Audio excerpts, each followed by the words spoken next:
Hello and welcome to a very special segment and interaction today.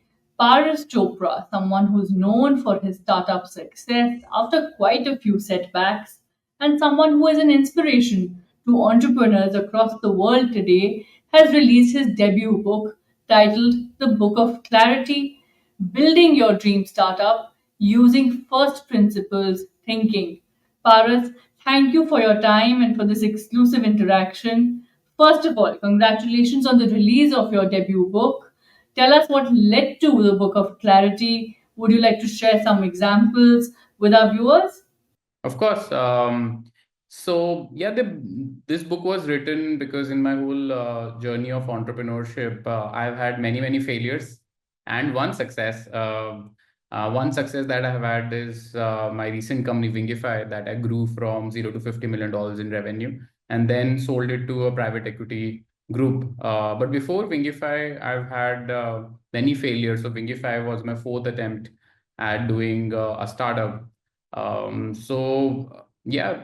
I was doing Wingify, when it was in a mature stage, I sort of got confused about why was some of the things that I was doing were successful, while other the startups, all of them failed. So yeah, I took a couple of months off from Wingify and really started reflecting on what differentiates between successful and unsuccessful startups. And from that reflection on my own journey of success and failure, these principles came about. And once I had clarity on these principles, I just started seeing them everywhere, not just in my own journey. So all the successful startups, Google, Facebook, Uber, all of them sort of follow very similar principles that you will read in the book. And almost all failures also follow the same pattern. So, for example, one of the principles that I write about in the book is all successful startups solve for a human desire in a very significant way versus how it was solved before. So, for example, Uber, when it came along, Uber did not really invent transportation. You already had taxis. But what Uber did was made the process of getting a taxi 10x or 20x more simpler, easier, faster. And when these things that are faster, simpler, better arrive on the scene, you get a significant success in startups. Well, that's quite an example, Paras. So, do you believe failure is the best teacher in life then? Of course, I mean, failures always teach you something, but the cost of failure is high. You lose time, you lose opportunity, and in many cases, you lose money. So I wrote the book for myself. If I could sort of just had a time traveling machine, I would go back and give it to myself when I was trying my first startup, because many of the failures are very obvious in retrospect to me. And I'm hoping with the book, many of the obvious cases can be eliminated. So here's the thing about startup success. Giving a recipe for startup success is very difficult and impossible. There is no algorithm or a set formula that can lead to a startup success. Because if there was a formula, a lot of these big IT services companies and even other cash-rich companies would be spinning out successful products, but they are not, because startup success is very difficult. But predicting startup failure is much more easy. You can literally see 10 reasons why a startup would fail. So eliminating those reasons, once you have clarity on principles that drive business success, that's the job I'm hoping the book can do. So instead of wasting a year and a lot of money trying to do a startup, maybe in a week or two, you can just think through your way that your particular startup idea has some flaws that you shouldn't be pursuing. At this point, India's startup ecosystem is thriving, Paras. The areas or technologies that you're most optimistic on at the moment. Yeah, so one of the key themes I've identified in my book is efficiency. If you see, a lot of startup success comes from efficiency, wherein if you cut the time, cost, complexity, speed, or increase speed, you get startup success. For example, Zomato's and Swiggy's of the world took over because they gave us 30-minute food delivery. So who doesn't want things cheaper, faster, better, and more efficient? And this is why I'm very bullish on AI, because AI is a tool for delivering massive efficiency, both in terms of speed, cost, and complexity. And the world is full of so-called AI-shaped holes, wherein you can go ahead and give a lot of efficiency in different business areas and products. So I'm just super bullish around AI. In fact, so much so that I've started after Wingify an AI lab myself called Lost Funk. But in general, I would say the time to apply AI in different areas is just right now. Well, there are many diverse views on the concept of work life balance today. What are your thoughts really at the moment on this? Would you like to share your views as well as offer some clarity then on this issue?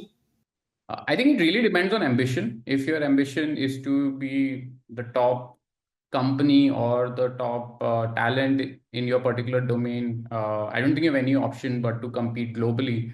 And if you're competing globally, then you really have to deliver the best product to the customer. And whether you work hard or not, really, I mean, the customer really doesn't care whether you work hard or not, right? The customer cares whether the quality of what they're getting is top notch or not. If you're able to deliver them the best quality out there by working 4 hours in a day, so be it. But often that's not the case. So if your ambition is to be the best, you do have to work hard. But if your ambition is not there, then of course I mean, it's not a moral obligation to work hard. But having said that, I do think working with more intensity and with higher quality focus is much more important. So what I do recommend with people who work with me is that when you are at work, do very high intensity work, let's say of 8 hours of work without distractions, without YouTube, without Instagram. But then, you go home and enjoy life and don't think about work at all.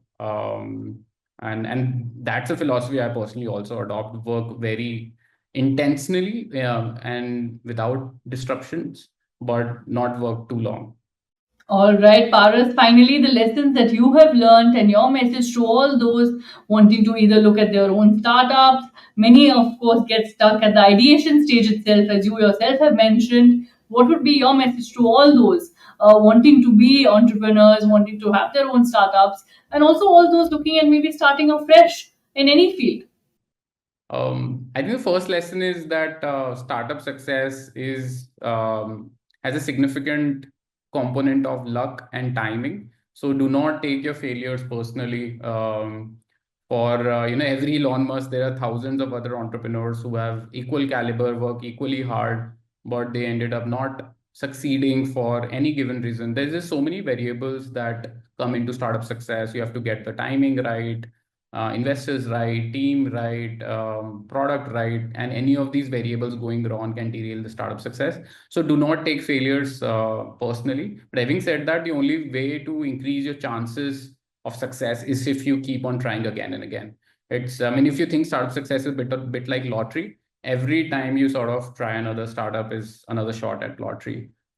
That's one. Another important message, and especially the mistake I keep seeing a lot of entrepreneurs is that they fall in love with their own ideas. And that's a big mistake because what you might be loving is not necessarily what others might be loving. Entrepreneurs are a special breed where they are a different kind of person than the average consumer.